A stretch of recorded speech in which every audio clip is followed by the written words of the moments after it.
Hey YouTubers, and welcome back to Tony the Technician channel, and today we're going to be going into the wrench portion of my Matco box, which was originally supposed to be my work box, but obviously if you've watched my previous few videos, you already know my job provides me with my own tools, so all the tools that I got from going to college are now in this box, and the ones I bought personally for home use are now in my Husky box, and it's all at my house. So this is what I use at home. I have plenty of wrenches, if you guys saw my previous wrench video, but today let's get into these. So up front here, sorry about the shadowing, I am using the toolbox widget just like my other box to organize these. And up front here I have the Tecton 8 and 10 millimeter double box end ratcheting wrench. This is a 6-point ratcheting wrench. Absolutely love it. It's got the flex head, the 6 points nice, less likely to round off fasteners, so it's pretty nice. If you're interested in any of the Tecton tools, there is a link in the description specifically for the Tecton website, as well as everything else here is linked down in the description on Amazon, except for the Matco stuff. If you're interested in any of the Matco stuff, you either most likely have a Matco dealer or you can order it off their website. So besides the Tecton 8 and 10 millimeter, I also have the Easy Red double box end ratcheting wrenches, and there's a lot of controversy on these because I believe there's been 3 designs now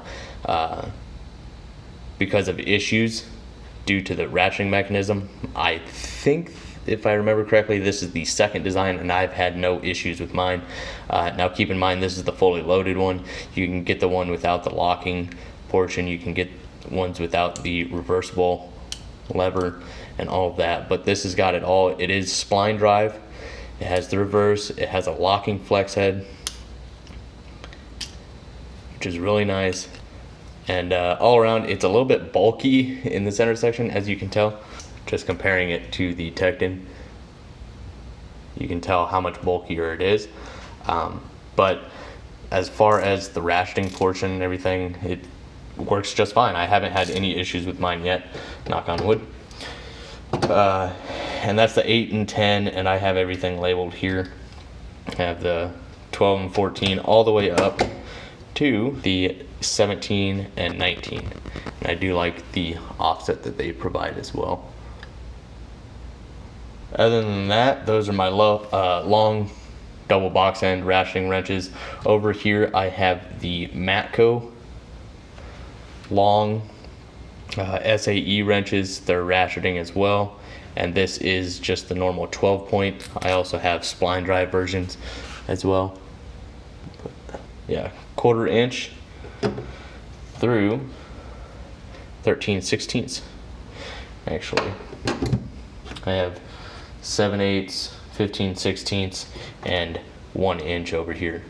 I just didn't have enough room to go all the way up with these, so I kind of laid it out this way, and then I have a 7/8 over here. I use that for suspension work. So that's all Matco ratcheting wrenches. When I first got the ratcheting wrenches from Matco, I actually did not like them due to a lot of binding in the ratcheting mechanism, and I used to have to hit them on like the counter or on the ground just to break them loose. And I was about to return them when, just after time in use, they started working, you know, just I guess they needed broken in. They were a little stiff, but now I haven't had an issue in quite a while, so they're doing just fine. Now on to some of my favorite ratcheting wrenches, which is a surprise because they're not like known for their ratcheting wrenches or anything, and that's actually the Dewalt ratcheting wrenches. And these are actually really nice. Nice chrome job. It does have a open end anti-slip feature to it. Has a couple teeth in there. Great ratcheting portion. Is 72 tooth, but it works great. It is reversible, so you do have that slight angle there, which is really nice.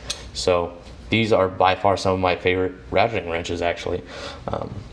And I think when I picked them up, they were around $50 per set. This is the SAE set, which runs from 1/4 inch, so you got a little tiny ratcheting 1/4 inch up to 3/4. So a nice little SAE set. And then I also have the same thing for metric as well. Right here, I have a couple different sets. This is another Matco set. This is the spline drive Matco set. So if you can see that.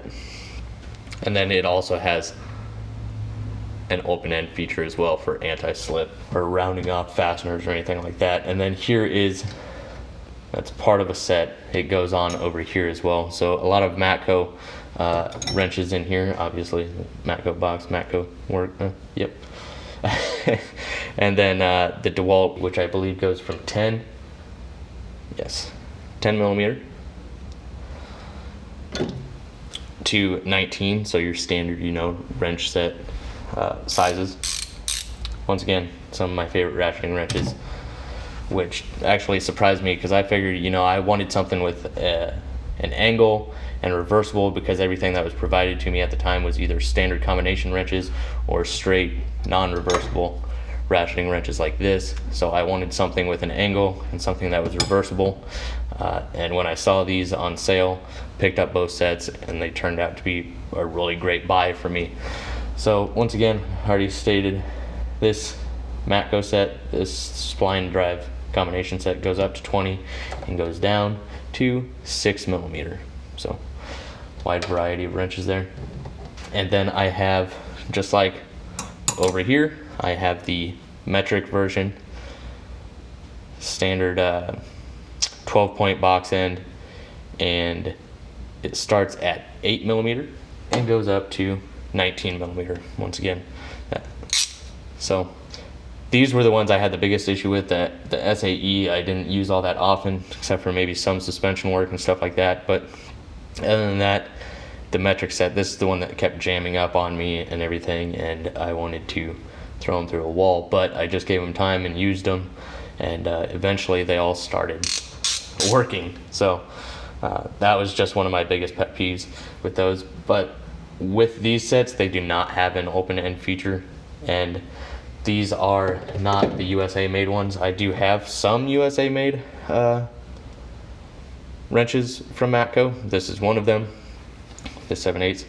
But as far as the two ratcheting wrench sets, SAE and metric, those are actually Taiwan.